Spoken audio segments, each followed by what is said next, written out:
All right, guys, we are going to be starting the stream in a couple of minutes. Just going to set up. And we're off. So this is my sculpture studio. This is the first time actually sculpting on YouTube live. I was doing it on Twitch. So this is the reclining pose that I'm working on. And I'm about to turn on the lights. I usually have a very strong spotlight on it. Let me see how she looks. I do have a reference up for you guys to see what the pose is. But I've been struggling with the pose. I am kind of stepping on the light. I'm at the point where I have to kind of figure out what to do with this pose. Turn this light. I think we're ready. So I think I'm going to start working a little bit on the hands.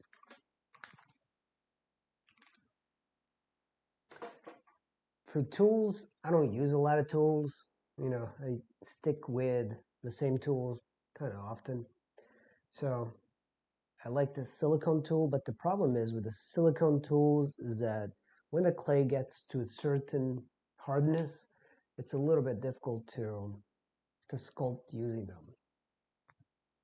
So now I'm just doing the deltoid.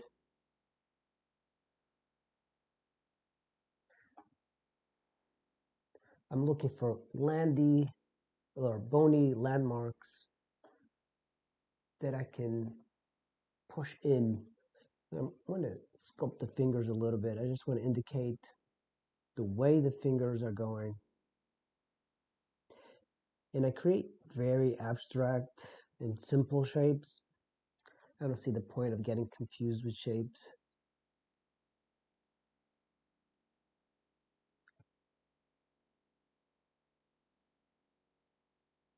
Hopefully the microphone is good. If it is, you know, you can post in the chat. But I think it is working, so let me check. Microphone, yep, mic is working.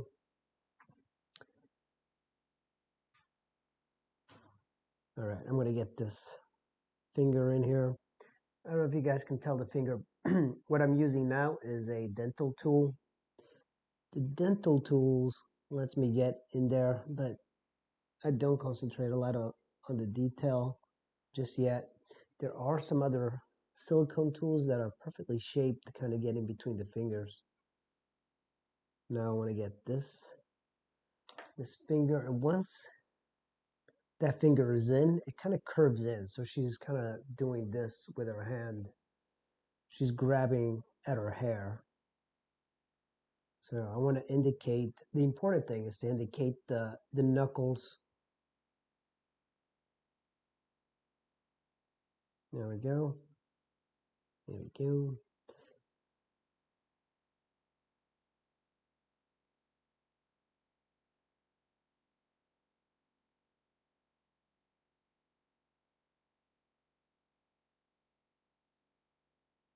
So now I got some indication of fingers. She's holding her arm, and there's the styloid process here. I'm going to add it, you know, it's that little bone here.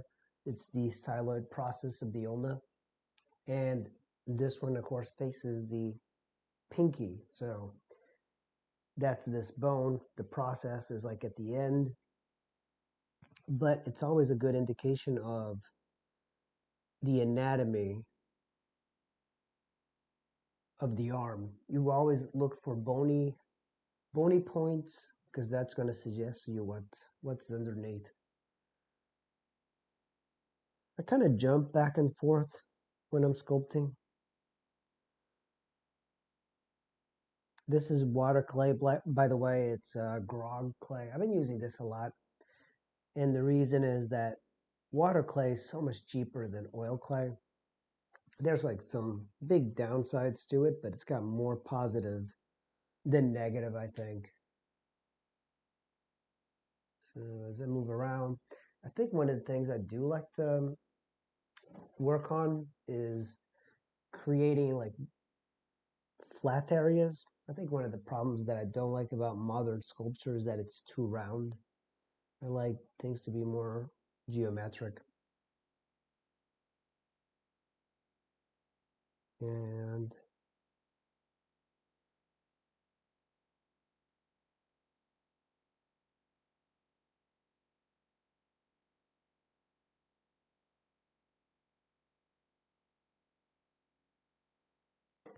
I think I'm going to work a little bit on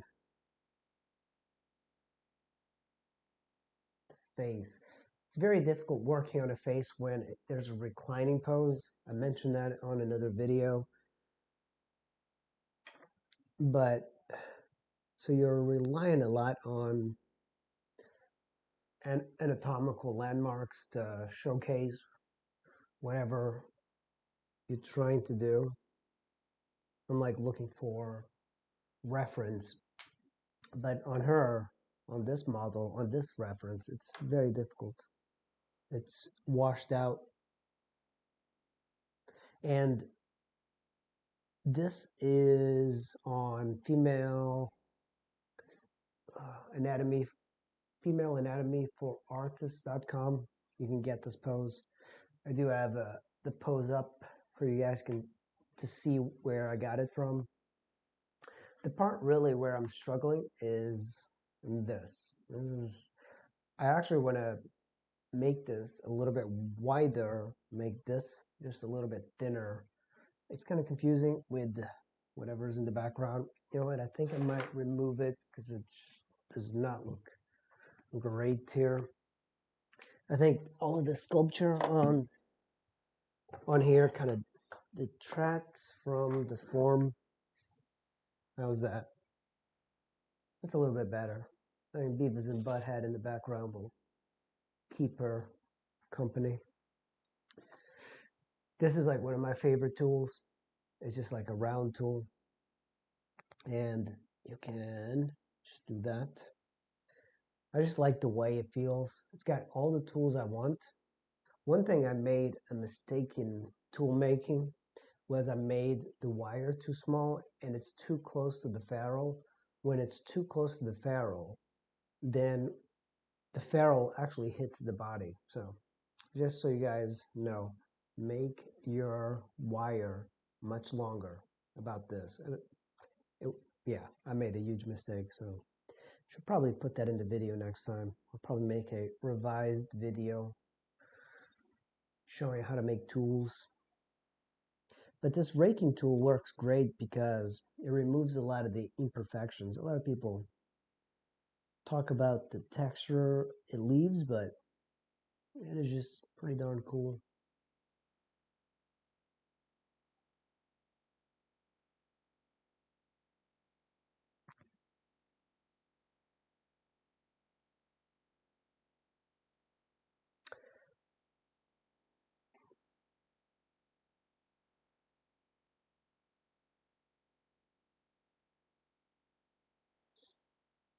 This texture is actually pretty good to kind of indicate where the hair is going to be going. And that's one of the downsides with 3D scanning, because once you scan it, you lose all of those little things like the strands of hair. You can't really copy them unless you do that on ZBrush or something. But even ZBrush, then when you print it, it just doesn't look great. And I'm a big fan of 3D modeling. It's so much easier to create a sculpture in 3D than it is with clay. I do love the 3D printing stuff. My printer is a Ender 3D Pro. I got it for like $100. And it was pretty good. I didn't know that I'd be getting into 3D printing, but I wanted it mostly for the aspect of creating sculptures. I've had I worked at a school and they had a 3D printer, and all you did was just like print iPhone cases and iPhone holders that you can get on Amazon for like $3. I didn't see much point to that, so that kind of put me off from 3D printers for a while. But I think the 3D scanner really changes everything. The ability of scanning your artwork is incredible. If you did this in 3D, like you scanned it in, and you wanted to sell it on Etsy, you can make reproductions at a smaller scale. Or if you were to make a portrait, you made a full-size portrait, and then you wanted to reduce it, you could scan it, reduce it, and then even make a mold of the reduced version, or make a clay version from that, and you would be still much further in the game. So the 3D scanning is coming along really well.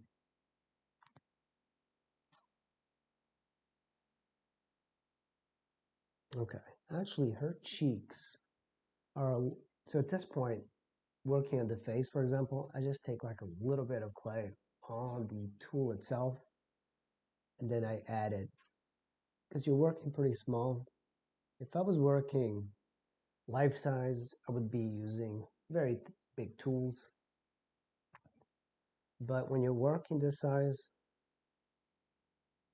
yeah, her cheeks are pretty big. This model doesn't have a lot of like evident cheekbones. You know, it's like one of these models that have very low cheekbones, but just the fat of the cheeks comes up a lot more.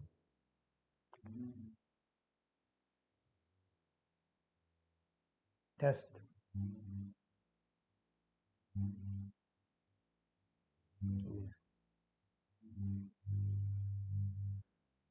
Yeah, the music is coming from downstairs. Yeah, I'm like looking at the audio levels.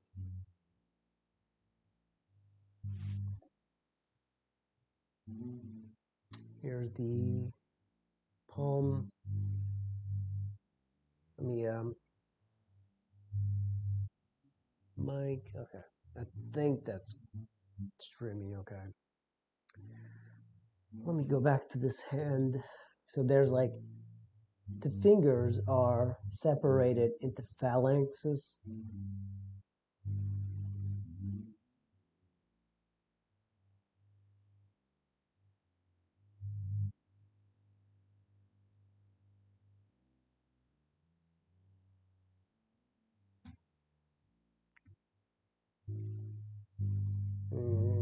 Okay.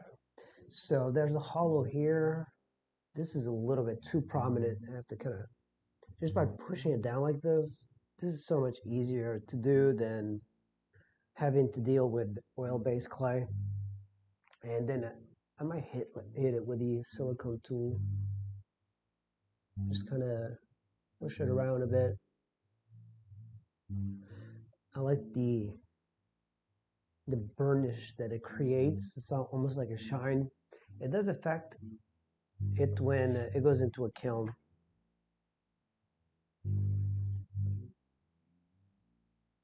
Let me see if okay, let me see.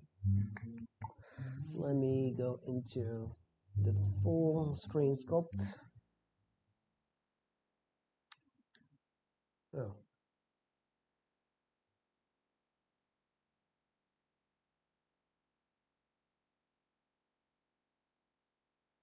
And I'm going to push this just a little bit here. Yeah, there's still so much to do. This tool is pretty good. It's like a rounded tool. Very easy to make. The wooden tools are great for water clay, and they really just last your entire life. So get used to them. I've never broken, well, that's not true. I've broken a couple, or chipped the wooden tools from dropping them on the ground. But these are, very, very durable. I don't think most people would have that issue. Trying to create some interest in the hair. Now I'm kind of doing it blind because she doesn't have great hair.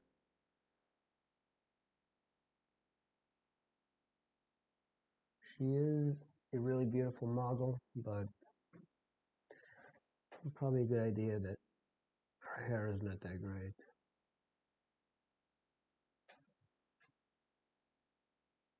I think like with hair, you just have to find the origin and end of the strands of hair, the clumps. Don't go nuts looking over for very small details of hairs. Kind of just gets in the way. Now I'm going to look at the hair or her legs.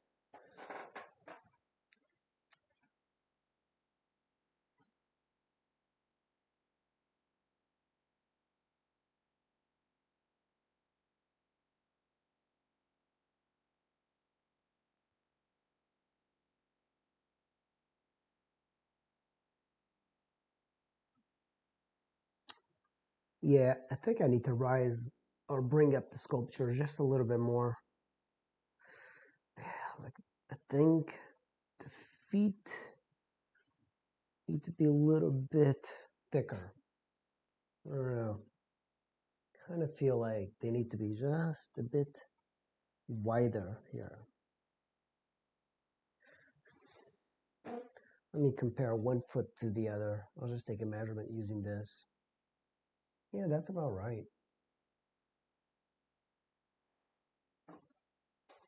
I was really hoping on finishing this. This has been a very difficult sculpture. I love the pose. So she's got a little bit more fat here. Like the way this part breaks into the breast is very, very subtle. It's not like completely flat. There's actually a rise here. And it's very difficult to make. And also, right about here, there's a rise. But I think the important thing is really just indicating, because, she's got a breast, but she also has a pectoralis major underneath, and she's pretty fit, so that kind of pushes it out. So, and because she's reclining, you're seeing a lot of the effects of the pectoralis pushing up. But that's a very difficult thing to do, because if you get the breasts wrong, it looks like she's wearing silicone. And that's not something that you really want to do.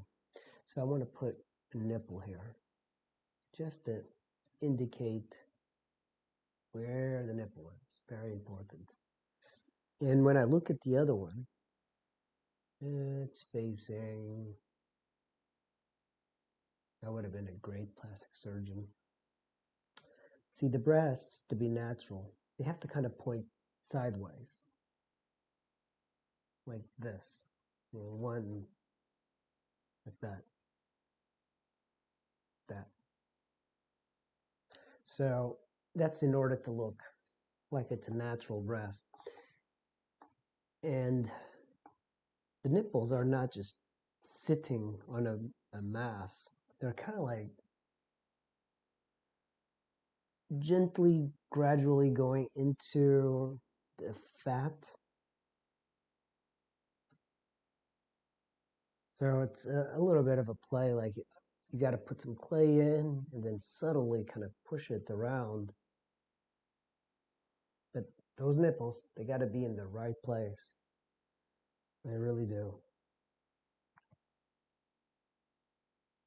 I mean, how many times have you gone into an art class and you looked around and you just saw nipples just that didn't resemble the nipples that were up of the model? It was just a little bit odd.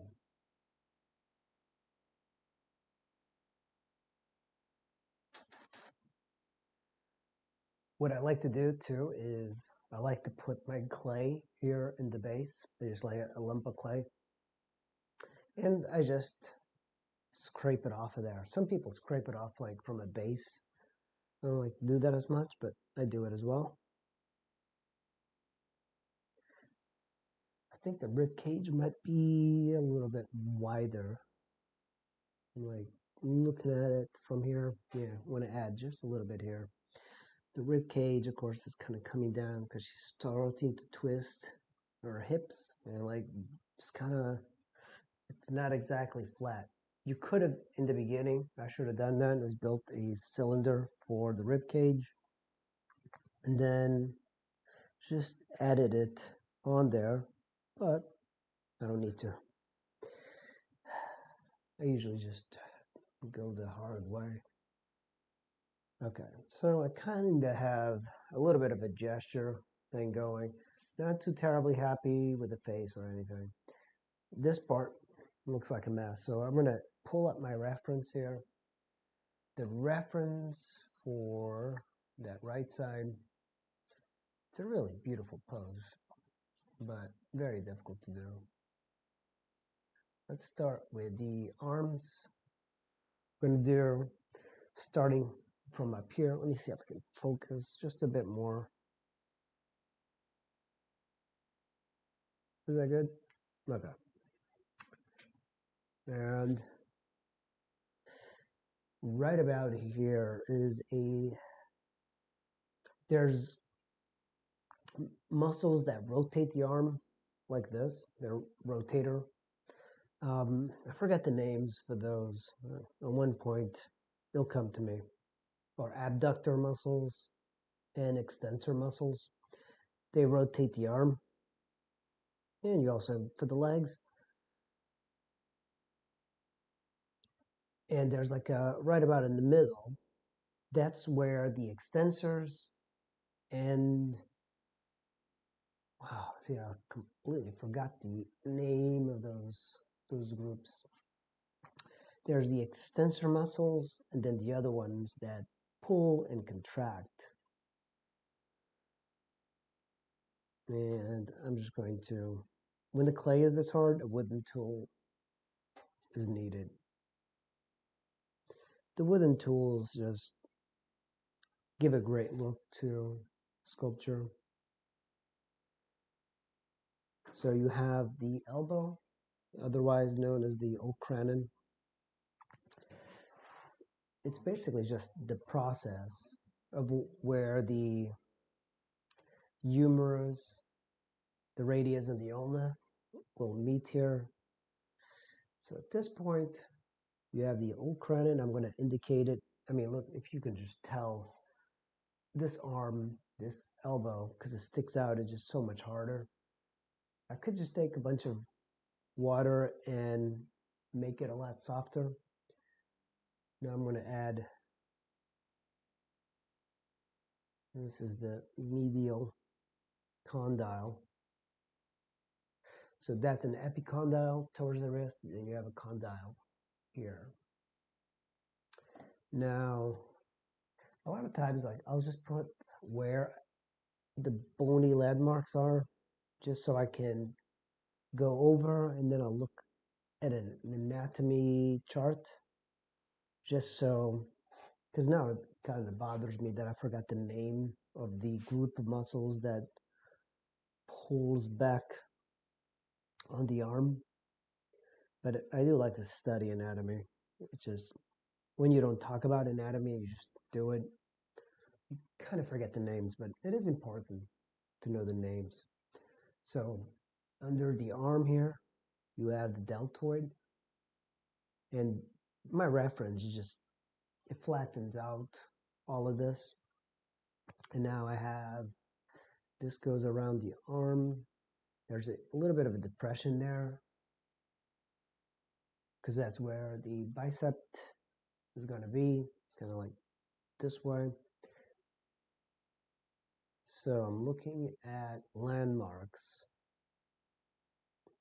and looking at the deltoid. The deltoid actually kind of pulls back just a little bit more. Now the breast here, I think it comes out just a little bit too much. So I'm going to take this tool and just push it down. A flatter tool. So this one is kind of neat because this one is very sharp and this one's a little bit duller or flatter. And I can kind of push it and mold it and model it the way I want. So I want this to be a little bit flatter and I just curve it like this.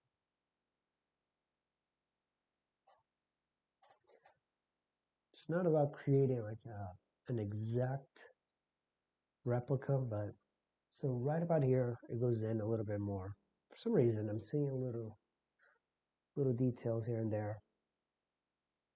And you also have this that goes into the deltoid.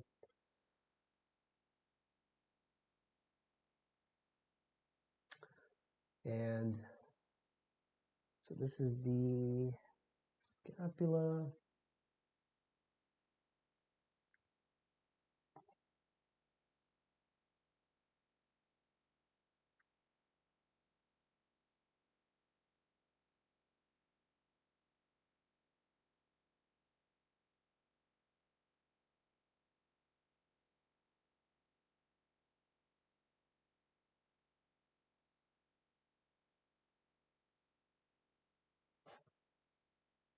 There's adding a little bit more to the breast. The shape is a little bit off. Let me see. I think I am in front of the camera. Also, my head might be a little bit too small. I actually wanted to lean it just a little bit more.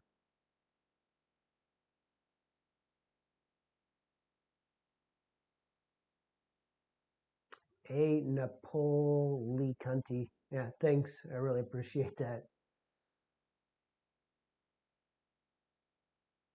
The Beavis and Butthead mold worked in the end or went to the trash can? No, I actually have it right here. I have multiple copies. Look at that. Unfortunately, there we go. This one I painted, but I have many others. I made probably 50, no, seems like I made 50. I made like a few dozen. I got carried away because it doesn't use a lot of plaster. So I was just making Beavis and Butthead sculptures for people. And I thought that, oh, people will love a Beavis and Butthead sculpture as a gift. And turns out I'm probably like the biggest fan that they have. So I have all the Beavis and Butthead sculptures everywhere. And I've even scanned it and I 3D printed it. I might release the STL on Thingiverse and just kind of see if people want to make a printout of it because it's kind of neat. I liked it. I thought it was a cool idea.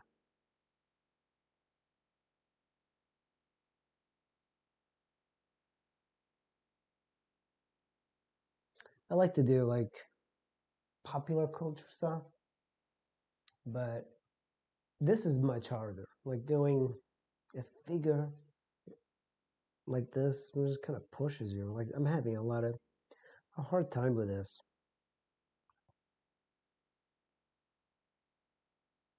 I keep telling myself, eventually I'll get it, but it's so frustrating when it's not going the way you want it.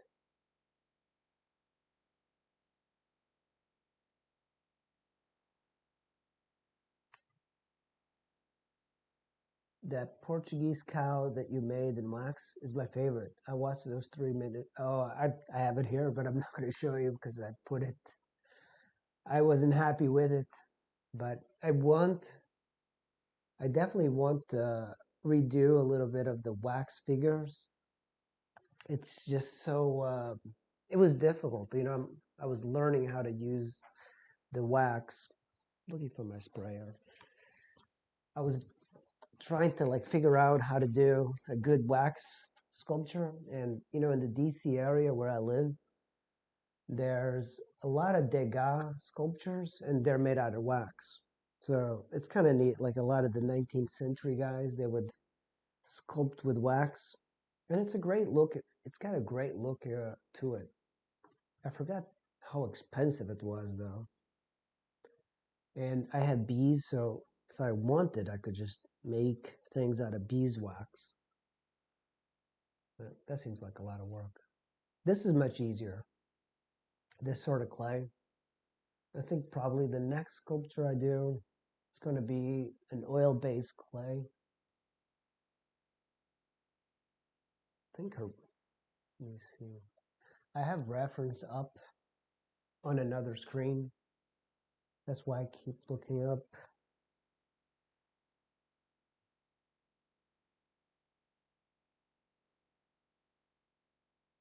Yeah, the streaming is it's kind of neat. It feels like it's a class. And I was streaming on Twitch for a while. So I've been streaming during the day on Twitch. But Twitch seems to be much more video game oriented.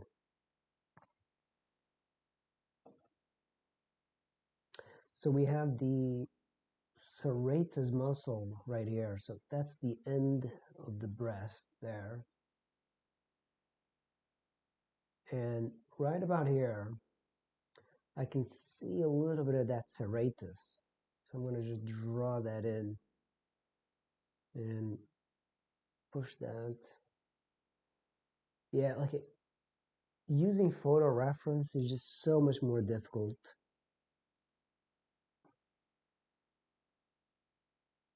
I really wish I had a model, except the models in this area are just so expensive.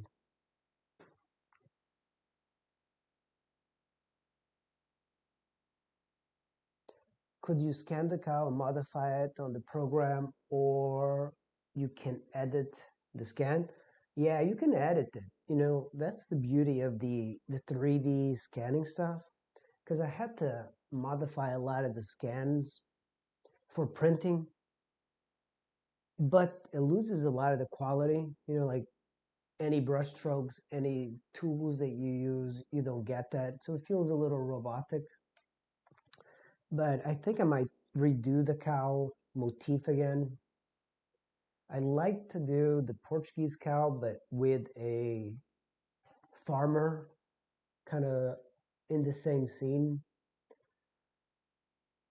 But I can't find enough reference.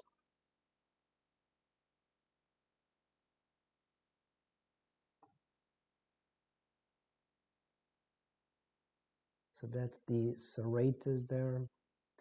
Like having a little bit. This clay is already getting kind of hard. I think I'm going to work on the front part.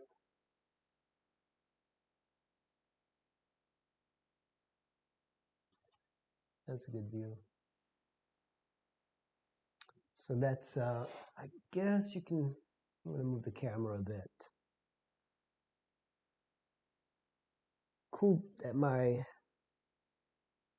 old Canon could be modified to use as a webcam. And it's pretty decent quality because I have an old lens on it. Yeah. There's the kneecap. It's so confusing here because the light on this model, the way they light it, is just so much more. It's not as good as getting reference from postspace.com. The reference I'm using, like you can probably see it up there. Oh, I guess I don't have it on the screen. Let me see if I can switch it. The reference, you actually see it on the screen there, right there. But when you look at that photo, it makes you want to just use real life models because that sculpture or that photo reference is so flat. The lighting is so flat that it doesn't let you see the anatomy. So this tool is great. It's just one of the issues is getting to like the area I want to sculpt. My sculpture sand has got like a pretty neat thing to it. I can just do this and raise it.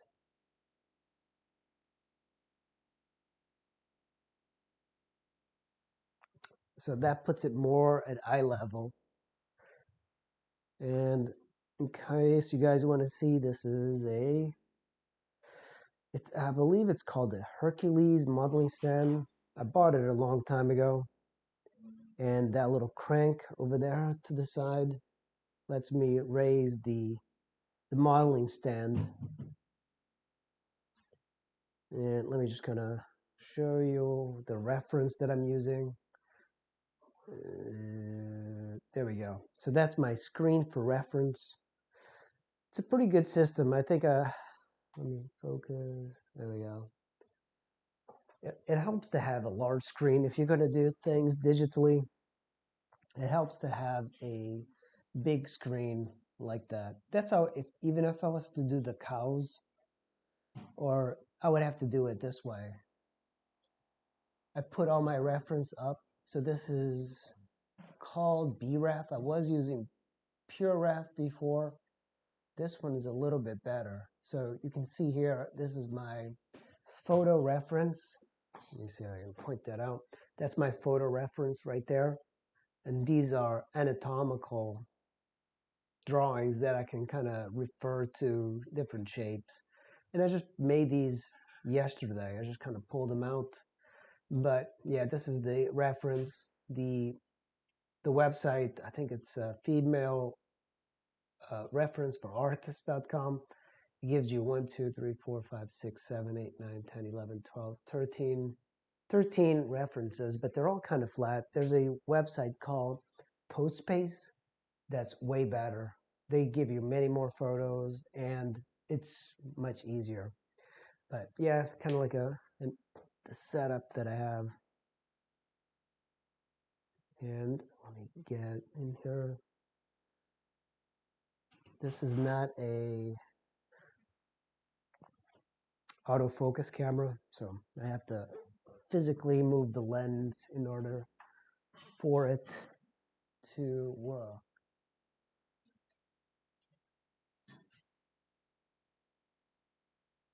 Let me see. I'm going to zoom in to the... I actually wish I could have another screen on the reference, but... So, right here...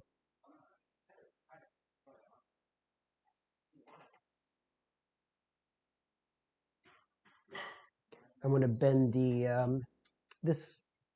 usually the shapes for the legs, even though the bones are straight, you want to kind of bend it. The bones aren't really straight. They're not like straight like this. There is a small subtle bend to it, but because of the gastrocnemius muscle, the soleus, it tends to make the legs look curved, and you should curve it because it looks way more elegant, I think. But I think that's something that a lot of artists do. They just look for that curve of the figure.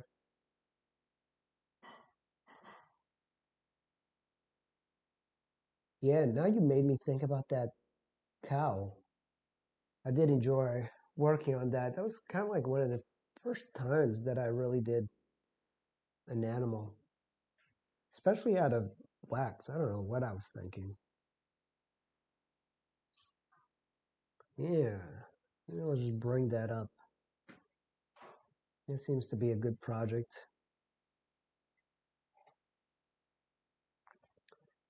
So I think the foot here, I'm always finding issues with the sculpture.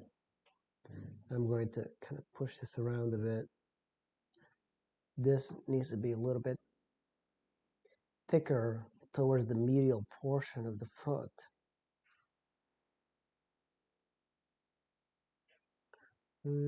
How does this look? on camera, I need something else to it. This leg definitely needs quite a bit of work. Yeah, sculpting like the toes is just a little bit difficult. I have to use these really small tools to help me push the clay around.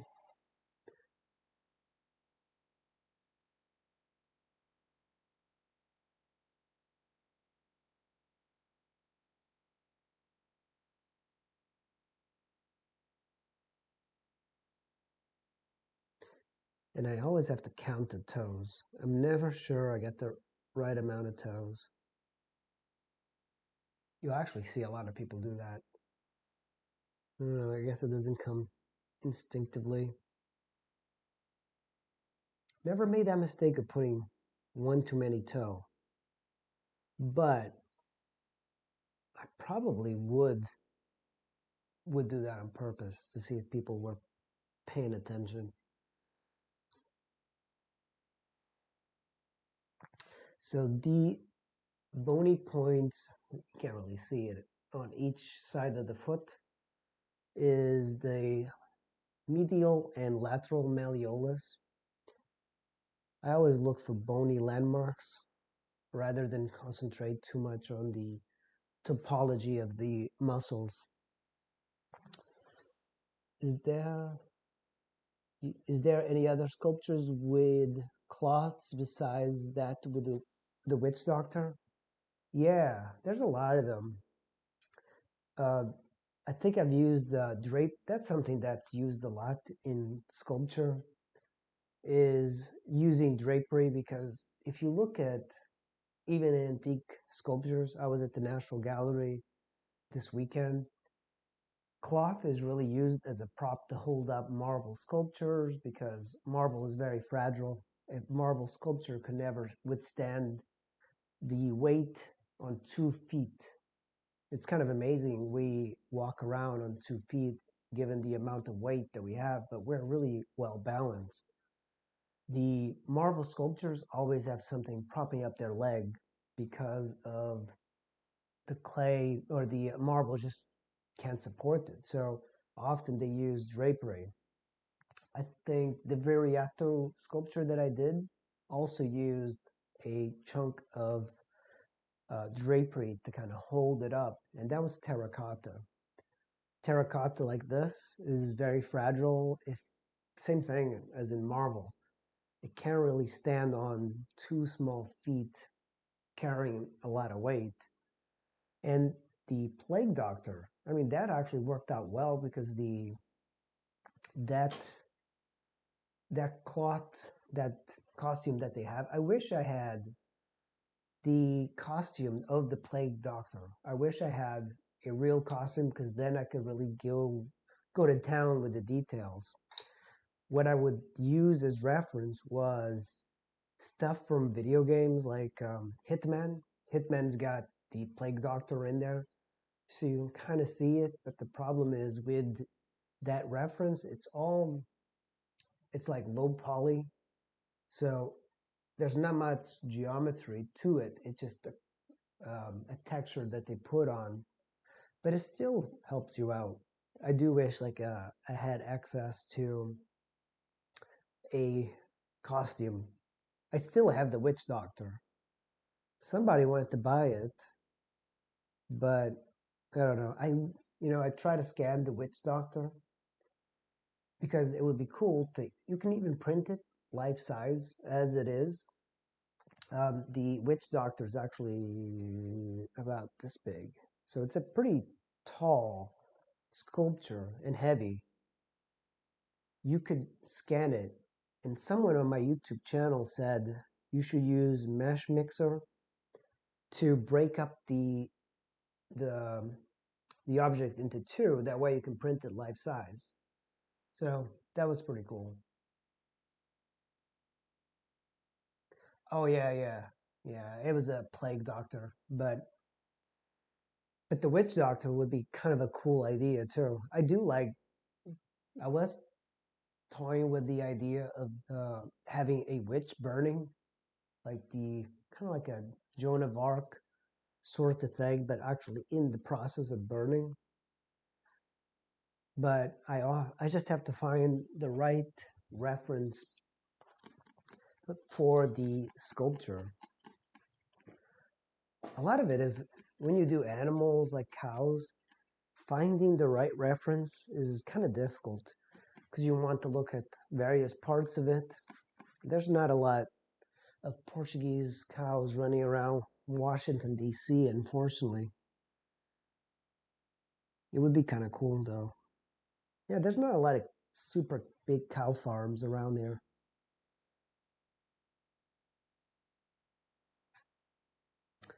So I did like that project though, and it was during the COVID height, so it had a little bit of a different meaning. But yeah, like that was a kind of a neat sculpture. I have so many sculptures everywhere, and now with a 3D printer, it's like, oh man, I'm printing a Hulk sculpture right now. It's taking 5 days. The estimation is 5 days on the printer. It just printed up to the feet in a couple of days. Is there any problem with copyright when you sell your Hellboy? By the way, your Hellboy is amazing. Yeah, thank you. I really appreciate that. I have it. I think this is the first copy right there that I made of it. Um, I think there is an issue with copyright, but I'm kind of like, I don't, I don't know. I haven't encountered it. Maybe if I sell a lot of them, but I've only sold a few. I do like them, but if you walk around my house, it's like full of these Hellboy sculptures. So I think eventually I've done like Batman sculptures. I know there's copyright things with it. I've done what else? Mars Attack. So I've done things that are copyrighted. Even the Beavis and Butthead thing is copyrighted, but I've never encountered anything because I just do it because I think it would look cool. Like the way I look at things is like I think this would look cool in my house, and sometimes I'm wrong. Like the Beavis and Butthead thing. Turns out, I don't know. I'm the only one that thinks it's cool. But yeah, I posted it up on like the Beavis and Butthead forum, and I have another one. I don't know if you've seen it. Not the relief, but it's the Beavis and Butthead actually sitting. That I plan on scanning. So that's going to be kind of interesting because when I posted that up on a group for Beavis and Butthead, that was they was very excited about that, and I almost like finished it, but that clay does not scan well. It's too dark. For some reason, the Hulk scanned well, and right now I have the Hulk in a kiln firing up. Actually, the kiln is done, and it should be powering down, and I should get there tomorrow to the kiln, and the sculpture is actually still going to be very, very hot.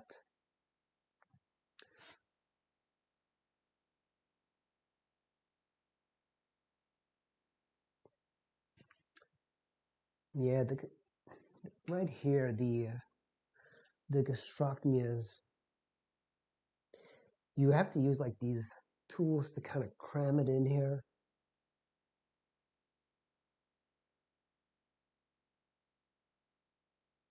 And try and like just manipulate this. I hate this part is kind of difficult with water clay because if you were to have oil-based clay, you would just remove a part, sculpt it even in your hands, and you just kind of put it back. But because water clay, it's difficult to glue it back together. You can do it, but you can't really just manipulate it like an oil-based clay. You need to get a different tool here. This one will work. So I'm going to be pushing in this and creating just a little bit more roundness to that lower leg.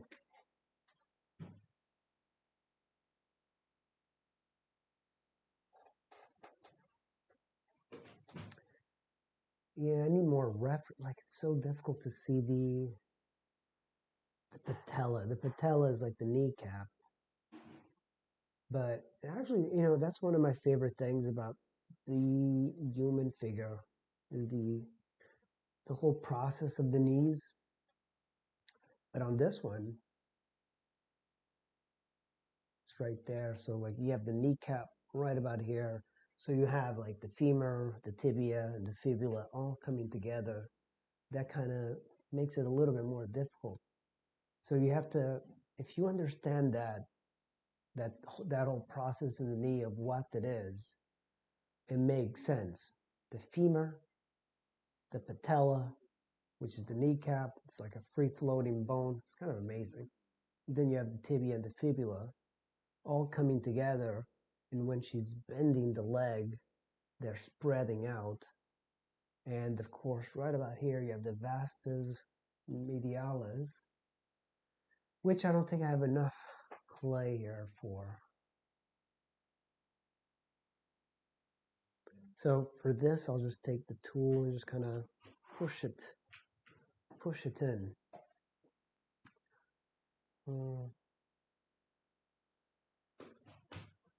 The way you color your sculpture reminds me of a origamist named Joel Cooper.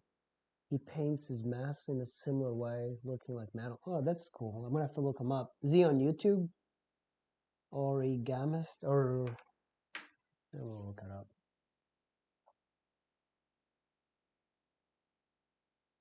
Joel Cooper.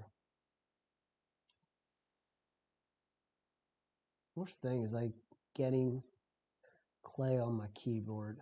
Joel Cooper. Hey, he's a footballer.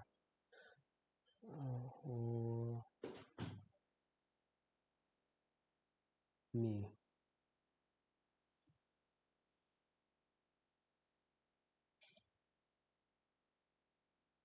Oh yeah, I see it. Yeah, he's got some cool stuff. That's origami? Jesus. That's pretty incredible. I can't believe that's origami. That's like next level origami. Next level. That's crazy.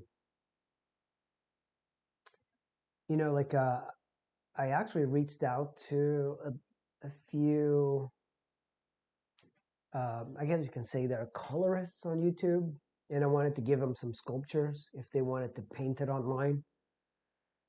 The painting of stuff is like the thing I really find hard. Like I tried to get people to do it. I think nobody wants it, but maybe somebody will. I'd give them a copy of my whatever if they wanted to do it. It would be cool to see the sculptures painted on a YouTube channel that's not mine, just to see the kind of work that they would do. I don't know. I think it'll be kind of a cool thing. I'm going to put a full screen on that.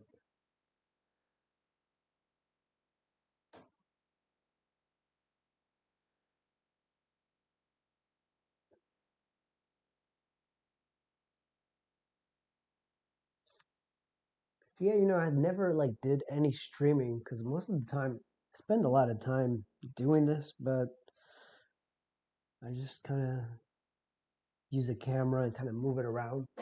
The good thing about the process of streaming is that you get the feedback from people as you're working.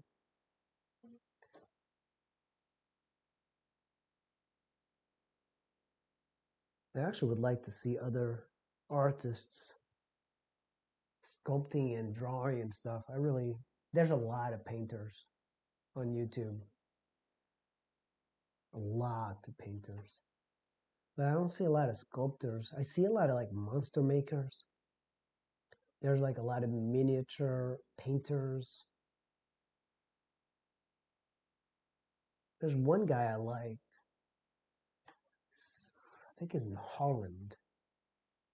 Really interesting guy. He does really large sculptures. You know, the problem with like large sculptures is that where am I going to put them? It's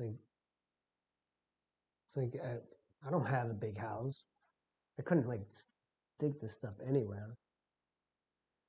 Yes, he only uses yeah, only on one sheet of paper. He uses tessellation to make his origamis. The other one that make masks are Eric Joisel. He started as sculptures but became a master in origami. Oh, a master in sculpture. Yeah, I can see that.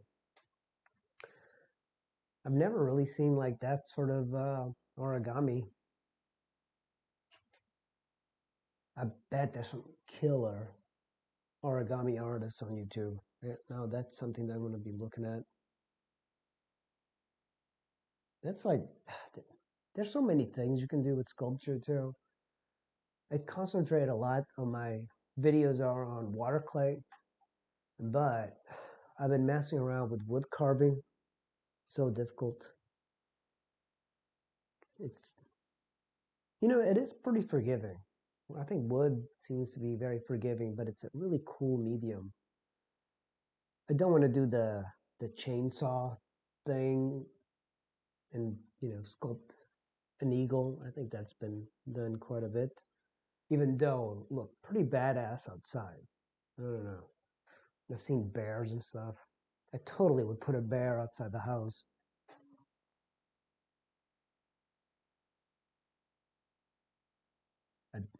I got a lion I can put outside the house now, but it's not as cool.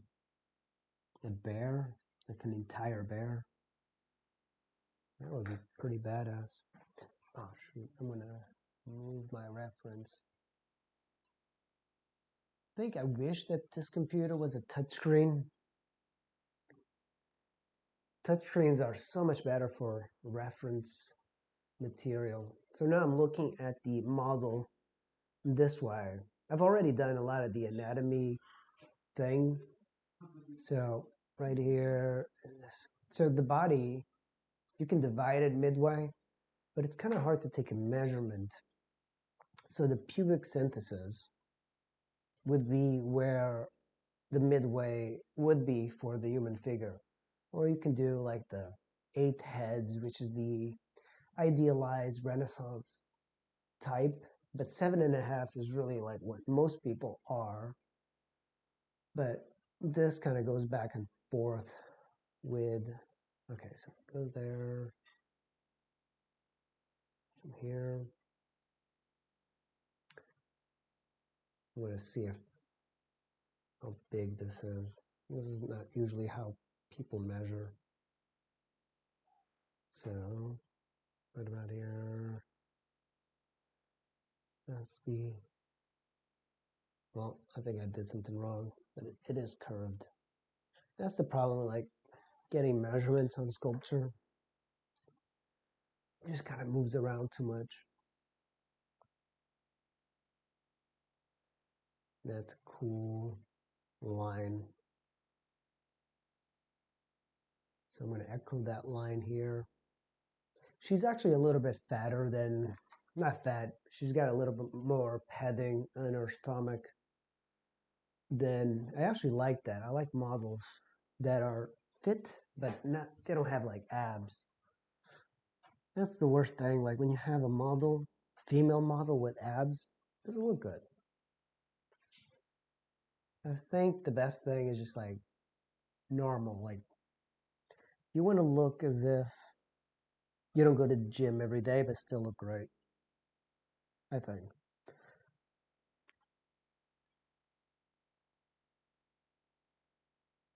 So her navel right there. So I'm going to like start indicating curving. Where's this? This one's a little bit better.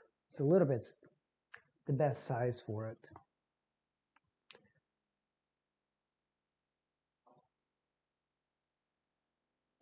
I do like there's some points that are looking good, but you know, I get to such a point with the sculpture, I'm like, I want it to be done. And a lot of times it's the lighting, you know, the lighting kind of hurts the view. Once I start smoothing it, it'll look a little bit better, but I want to just have the geometry in there. Like that big girl with the burger. Oh yeah. Yeah. That one's like a pretty plus size lady. I do like sculpting the big models like that. That was a cool one. I like that one. That one was kind of cool. I want to do something with this, you know, I just don't want it to be a figure, but I don't have any ideas yet.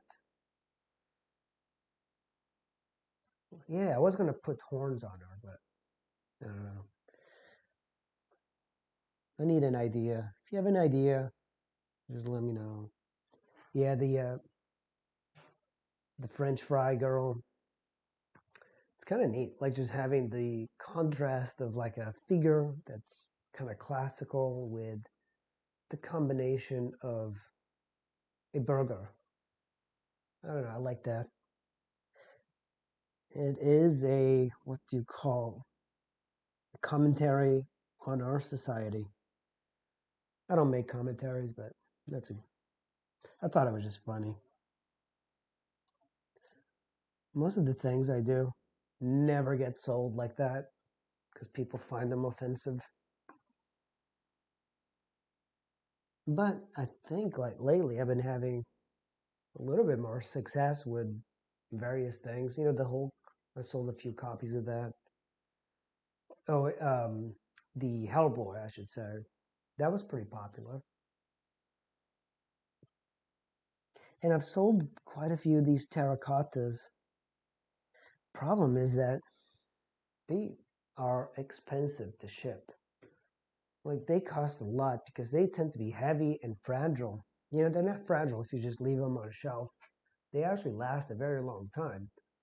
But the problem is that shipping and the bounciness of a truck really get in the way. I think next time somebody buys it, I'm just going to like deliver to them.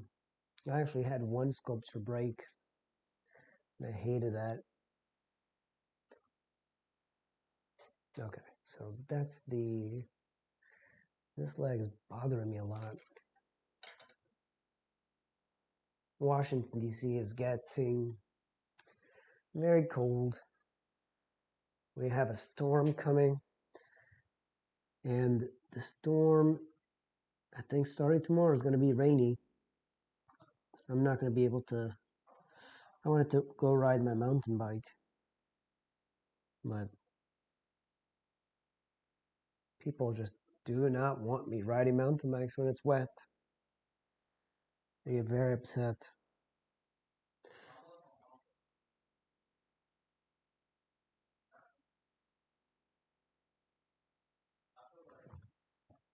Yeah, some of these viewpoints on the sculpture really annoy me. I have to oil this machine. It helps to have, you know, she's kind of buff too. Like her biceps is just way too big. I'm just going to tone it down a bit. So one of the things that I do that's it's a really good way of doing it. It's like people see me doing this all the time in the channel and they go like, why are you removing detail? But what this does is not really remove detail. So I spray it like this and then I use this raking tool, raking tool, and then I do that. and it leaves a texture, but that texture blends the muscle groups together. And because of the way it is, it doesn't dig into the clay. It just kind of stays on the surface and it removes the imperfect parts. And then eventually you can put it together and it'll look a lot stronger, I think. These legs, they're too massive.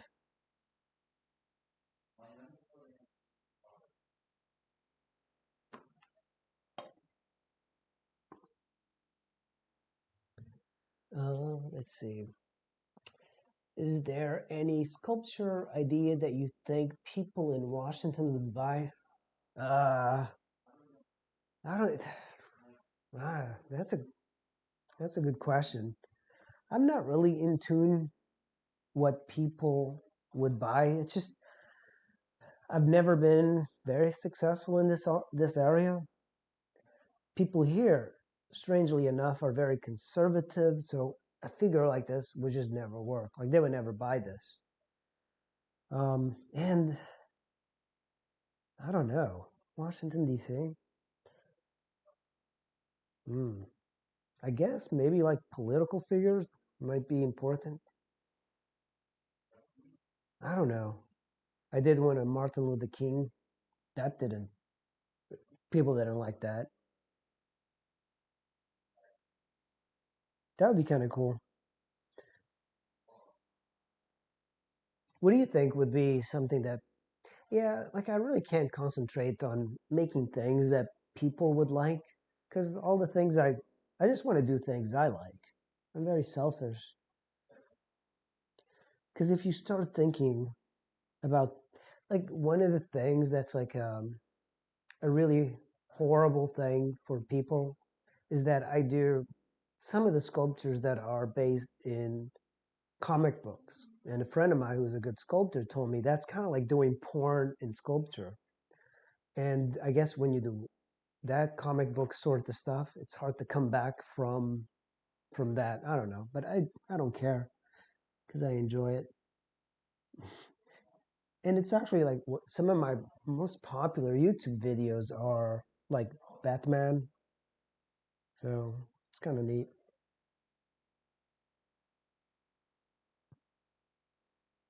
There's a lot of arts in the DC area, but because of the whole COVID thing, they've been shut down, and I have no idea when they'll reopen. But even then, I don't know if I'd go to them. I used to run a few, just at open drawings and stuff, and I ran an open sculpture sessions. Yeah, people are not into sculpture. It's the one art you're most likely to die of hunger from. That's for sure. That's a very famous quote from, I believe, John Baptiste Carpeau, who was a 19th century sculptor.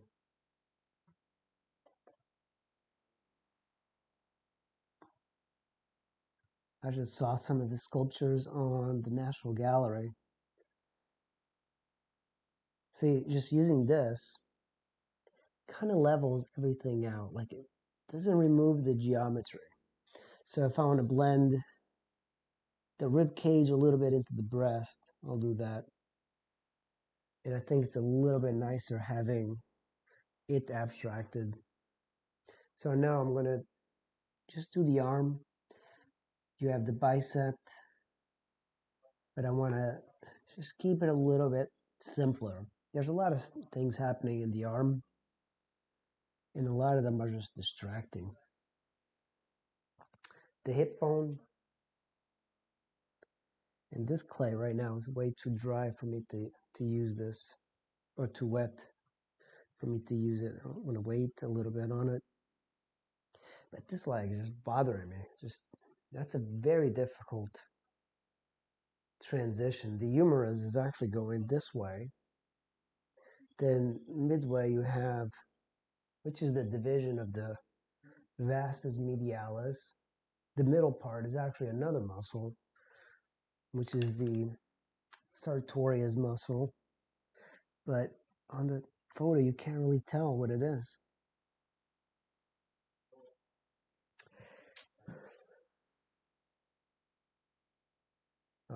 That soldier that you made is badass. I think people. Oh yeah, that's actually kind of true.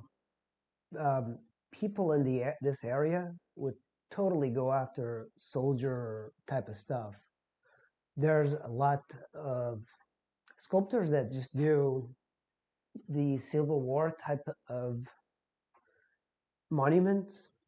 One of my friends, the one that told me that comic book sculptures are like porn. Yeah, he does Civil War type of sculptures.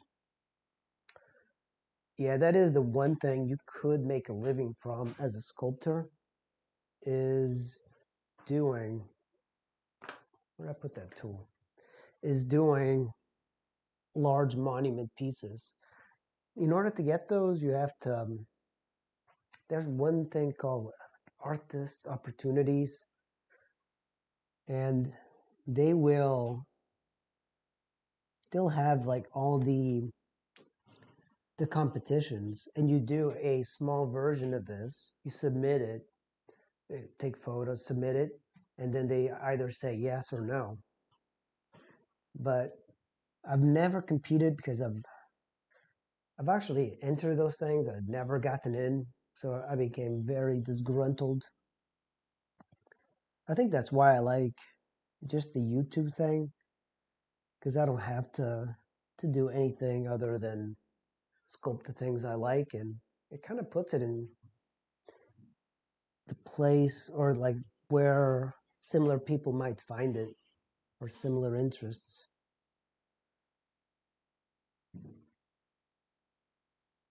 Yeah, I don't want to work the surface too much.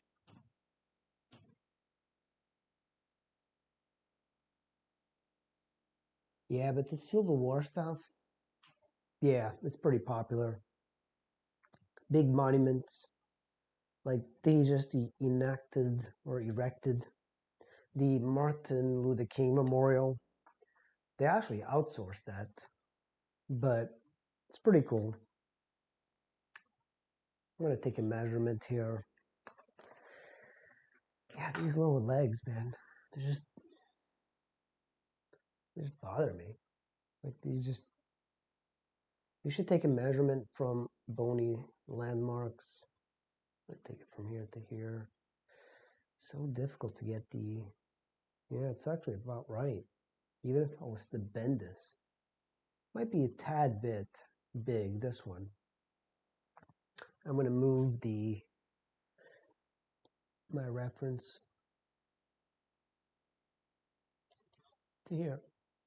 That's actually the reference I have for the upper right there.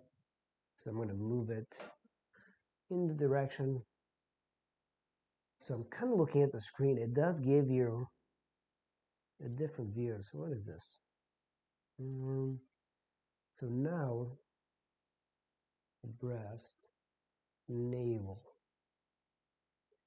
I think I need the external oblique right here. It's so difficult to see from right there. I really wish that I had a model.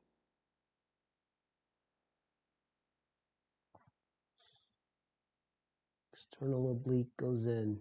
Nice.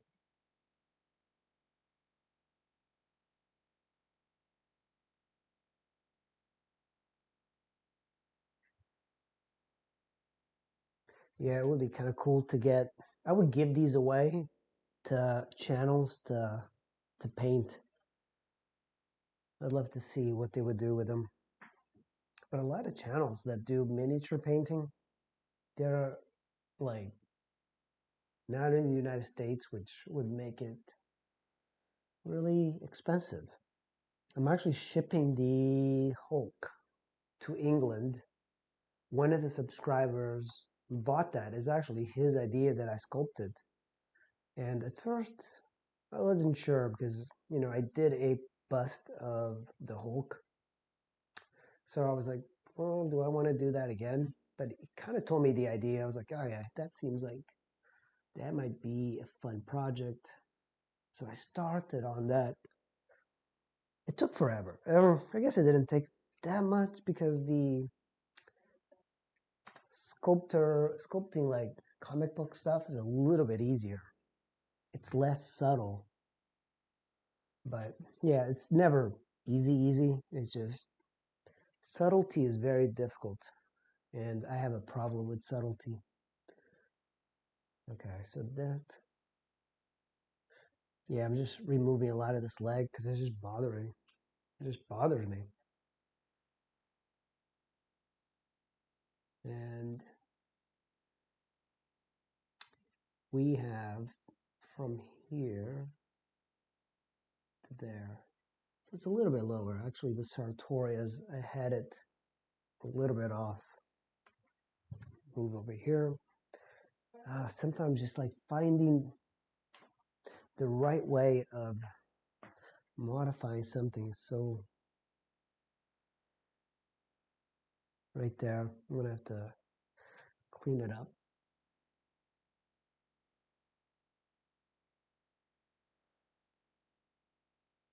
Oh yeah, I think it is still recording. But yeah, this is that Hulk was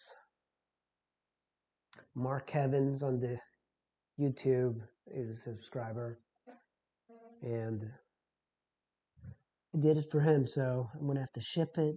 It's in the kiln, and I'm kind of looking forward to it. I'm worried about it breaking, and it's probably gonna break. That arm that's extended, no way it would not break. But man, the idea of having somebody own it, it's pretty darn cool. I mean, that is a one copy that exists. That's why I like terracotta, is that it this thing is what the artist touches. Like if you can find a terracotta, a Bernini, whatever, that is what that physical artist touched. You can't even say that for the marble, because the marble that Bernini, actually maybe Bernini's case is different, but Michelangelo, for example, there was like teams working in the Michelangelo David. They were all under his supervision, but the terracottas are really like more of a glimpse into the artist. Previously, there wasn't a lot of finished terracottas. A lot of them were just studies for finished marbles. But I like the idea of bringing back the terracotta and creating like works of art that are completed. Yeah, from here up, I kind of like it, but from here down, I hate it. I think her arms are too big too, so I think I'm going to start shrinking them down just a bit. Never. I'm just going to remove. And this is pretty hard already, so I just collect all the clay. I try to make less of a mess. And this mess has been here for a while. I really should clean this. Let's see. Yeah, the Hulk is based on the old comics. Yeah, it is completely. He wanted a 1960s style Hulk, and he sent me like references and stuff. So when I had the reference, it's a lot easier. So it's pretty darn cool. And then he suggested like I needed something for the base because I was gonna remove that chunk underneath, and that's usually where you put a drapery to hold it up. So I asked him, I was like, what can I put underneath? And he said like a car, maybe. He's like crushing a car. So we kind of like decided, all right, it's a Land Rover. I think the Land Rover. So I don't know much about the whole comic book thing. I just like the I like the Hulk, but I don't know like where he came from. But I think that's I don't know. It might be like a 1960 thing. I don't know.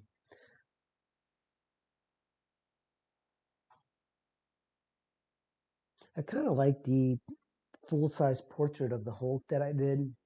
I keep it outside the house. It's so big. When you have something like a full size sculpt like that, it's like, where are you going to put that? And it's heavy. I've done so many. After a while, they're just like lawn ornaments. And now with 3D printing, Jesus, it's like every single day I'm printing something. And as soon as it's done printing, I just print something else. You know what? I think I am missing a little bit of the rib cage. Yeah, I'm going to take a little bit, just kind of fill it up. Right about here, sinks down too much.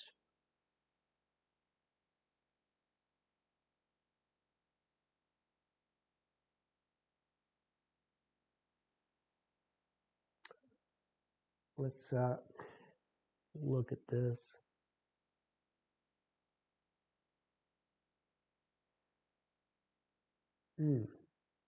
I wonder, I think I'm going to have to, one of the things I find helpful with the stream here is that I can look at the screen and look at the model, kind of just, but the perspective is always a little bit off.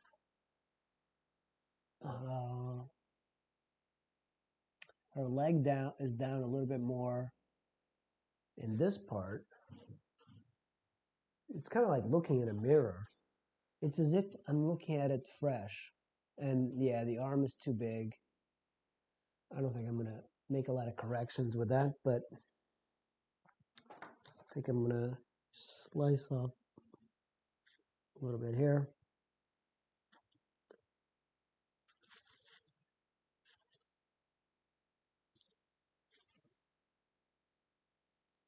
I tend to make things like way too big.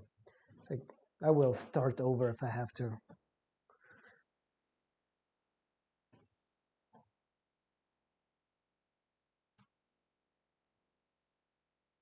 And I'm just accumulating clay everywhere. So that's the flank pad.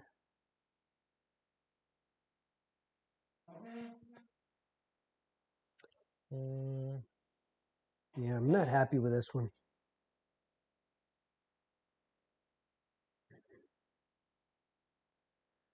It is nice having to swivel the sculpture around. And right about here, I'm actually going to make it flat. At a certain point, you can start coloring in the sculpture just by looking at the light, the way it falls on the sculpture. So that helps to kind of reveal what's underneath, but always rely on the anatomy instead. This part, yeah, have you mind? Let me look at this. Full screen.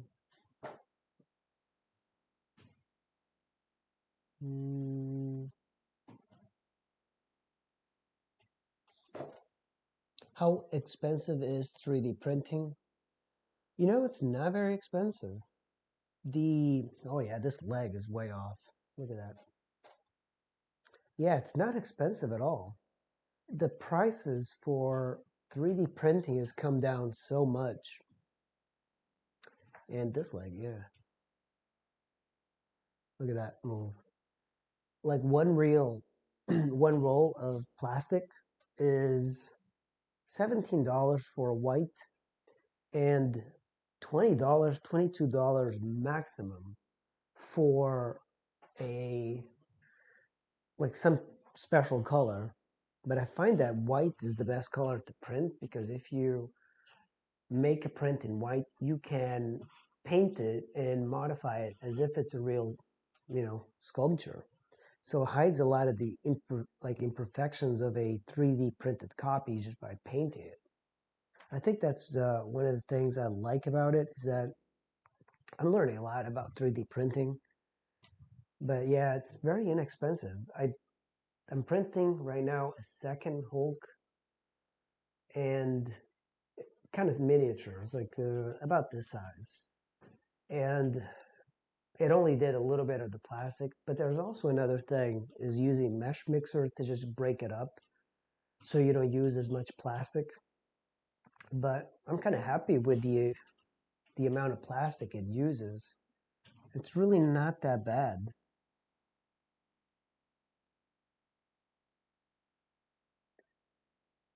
All right, I got to look at the leg. It's just,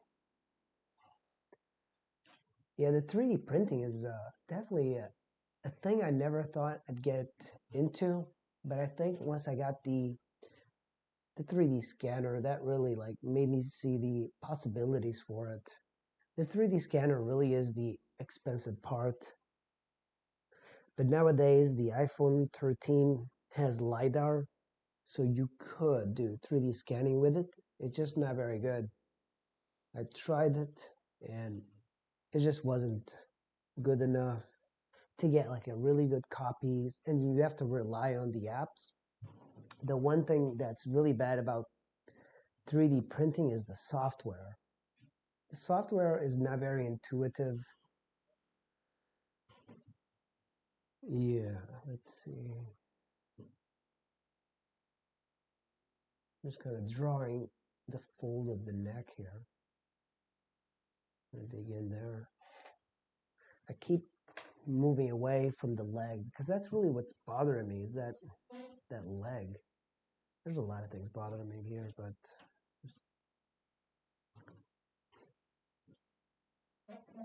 let me cut a little bit of the arm.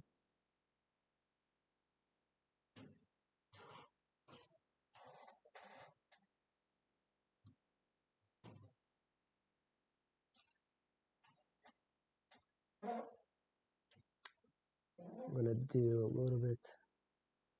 Yeah, my proportions. I have to work on my proportions.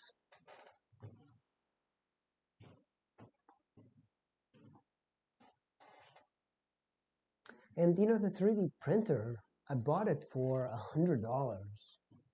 It's an Ender 3D Pro. Ender 3 3D Pro.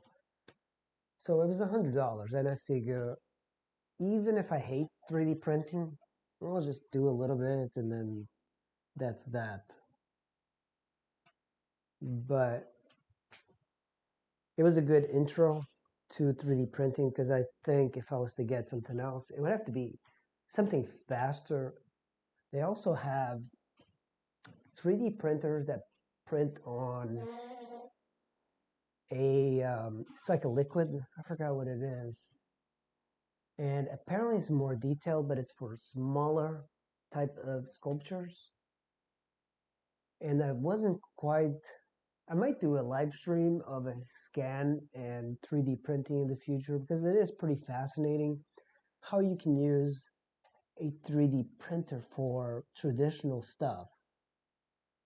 But, you know, it's just the problem is that it takes forever to print. I mean, this Hulk miniature I'm printing is taking 5 days, and the last one took 3 days.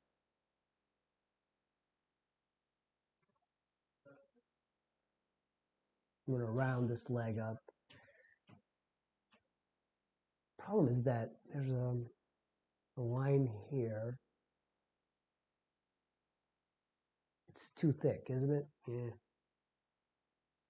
Too thick. I think I might just go ahead and use some artistic liberties here.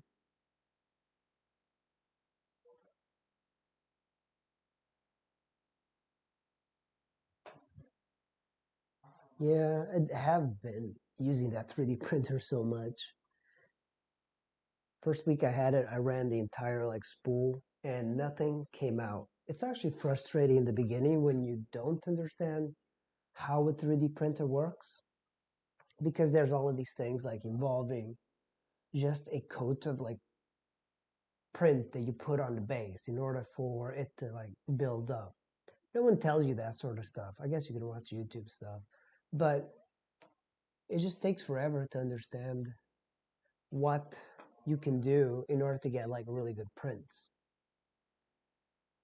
I think I'm gonna cut that.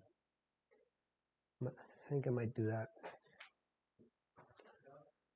Like sometimes I'm like 3D printing, and I'll leave for the day. I'll come back, and it's just a huge mess. It's just like wires everywhere. And I was wondering, like, why?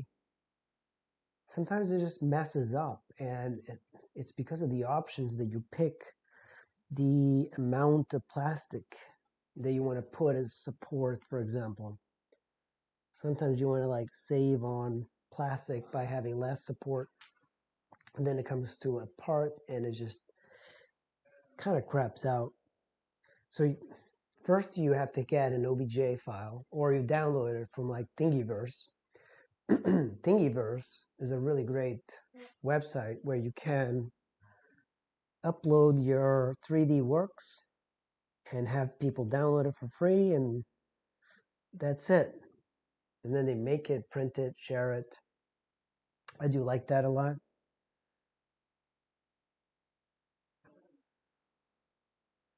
But then you download that, and you can't just print that object.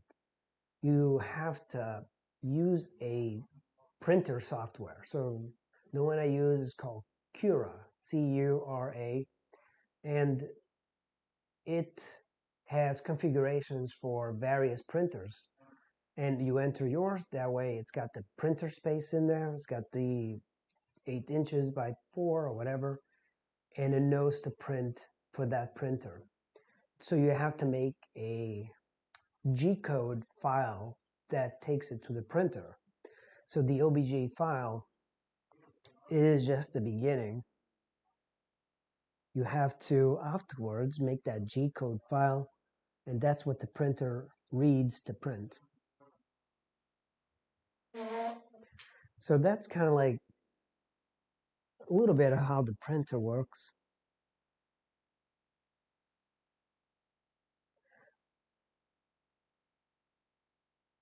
I guess they do have instructions with the printer that I could have learned, but I hate reading manuals. Why is that? It's like most people hate reading manuals. It's like, I don't think I've ever read a manual. I do everything to avoid reading a manual. Kind of glad they just attach links to manuals now. That saves a lot of money. You know what? This is less subtle. Oh, it's more subtle, I should say.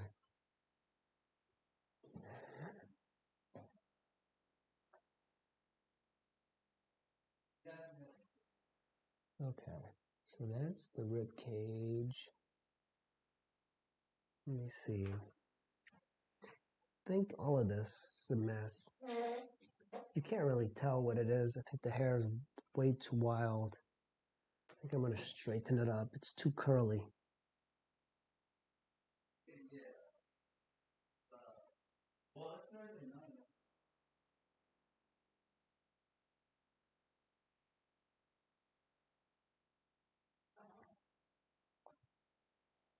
Okay, she looks less muscular, which is good. I wonder what kind of look I should give her.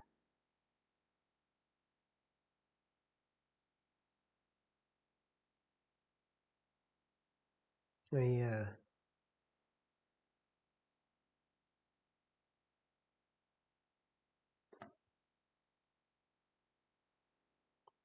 She's got way too massive hair. And here should be flat against the head. And this grok clay is a little bit harder to use once it becomes dry. You have to once in a while like kind of back off from your sculpture in order to really see the majority of shapes. Let's see. I'll put it on this mode.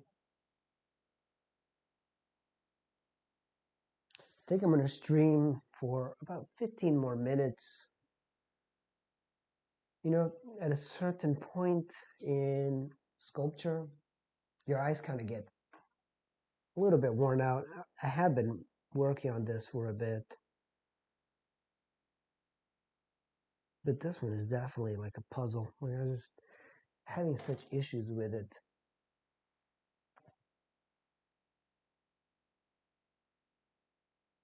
I'm looking at the screen, looking for what I should be doing. Like I'm going to curve this leg even more. That's the ticket. And I can see the sartorius there, sartorius here.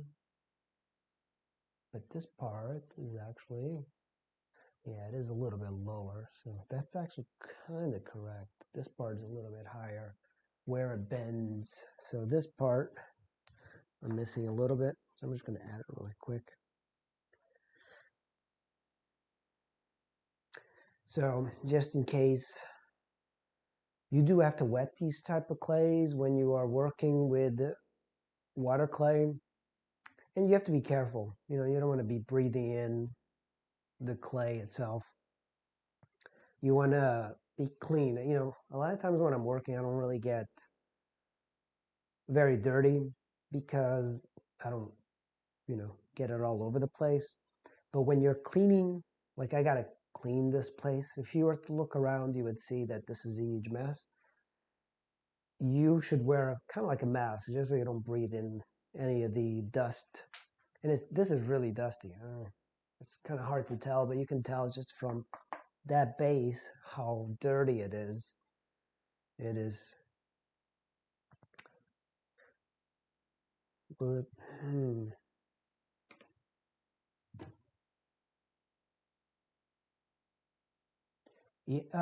have I sculpted this model before? I mean, the girl in the photo reference, her face seems familiar.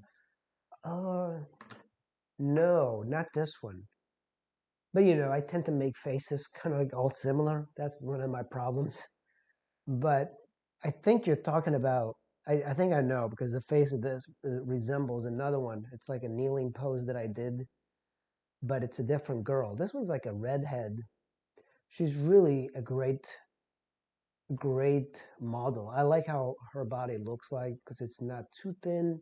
She's really curvy. Um, she's very pale, which is good to see the values of a body. That's really like what you would want in a model. That's why like redheads are really popular as models for artists because you see the values around their bodies really well. Even the pre-Raphaelite painters, I mean, they love the redheads. I don't know why. I guess I know why, but the it's so good to see the values. And right there's actually kind of like there's a different shape to this side. So I'm just going to take this cloth really quick. I like to do this towards the end of the sculpt because this is just, I think I've explained what this is. This is just kind of like a burlap thing. It's a shop towel. You wet it. And you wet your model. Then you just use your finger and you kind of get rid of all the imperfections. And when you kind of step out of this, it doesn't really look like there's any texture. Actually, 5 feet away, you don't see any texture. And that's what I kind of like. In order to start doing detail, I'll do this to the entire figure because it blends things really well and at the same time it pushes the clay. So even though this is kind of like a mess, all the serrated tools, I can get rid of them very easy. If you were to use oil-based clay, it would be so much harder to do this. I mean, you're essentially just putting water. Even, this feels like it's oil painting. It's like really fluid. But in reality, it's more like watercolor. It's really cheap to do a sculpture like this. But now with 3D scanning, I can do oil-based clay and scan it in. Even if it's a very complex sculpture, it's just so much easier. So much easier to do. And way cheaper. 3D printing is just so much cheaper to get one of these things made. I wish I did that before for sculptures that I sold that I kind of miss. I really wish that I got a 3D scanner because, once, I finish one of these, I sell it or I destroy it or whatever. It's kind of cool to have a miniature version of the work that you created. I think that's why I like the YouTube thing, is that even if a lot of these won't be mine or will break or whatever, they still kind of live digitally. And that's kind of like a neat thing. And I think somehow, when I had like art instructors, I wish I saw them work because you would never see that. And I think that's the beauty of like YouTube, Twitch, is that you see people actually like working. The kind of stuff that they would do in their studio. Can you imagine like your favorite artist and having like a glimpse of what they were doing? Man, I would love that. Like seeing what Bernini was doing if he could live stream and do videos.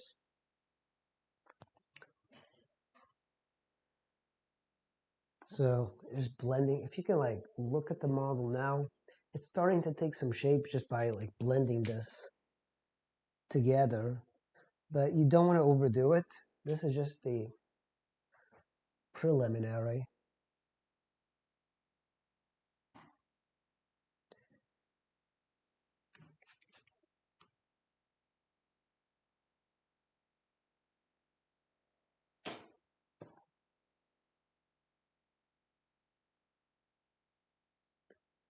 I want to finish this. I don't have an idea for my next sculpture, but if you guys have an idea, make sure you write in the comments below. I'm always interested in a different challenge. Animals. I might do a portrait, even though I'm horrible at portraits. That's something I definitely have to get better at.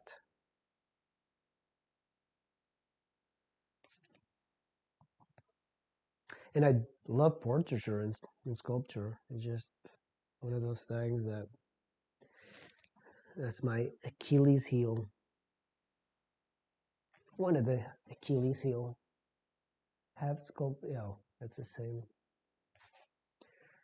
All right, guys, I think I'm gonna end this. I'm going to show you how to cover up the sculpture.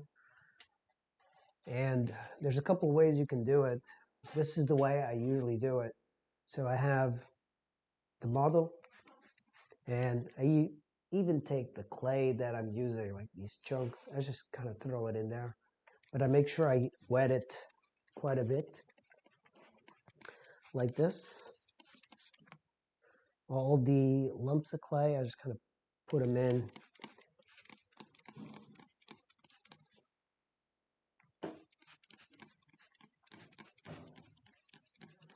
And now I have a trash bag that I just cut. And literally, I've been using this cut trash bag for a good year. I am that cheap. And I make sure that I seal this just by touching the clay. And when the clay is wet, it actually sticks to it. Make sure that your plastic bag does not have any holes, because then water would evaporate. But that's pretty much the live stream for today, guys. I hope you enjoyed it. Thanks for the questions, and I will see you again next week, same time. Thanks for watching. Bye.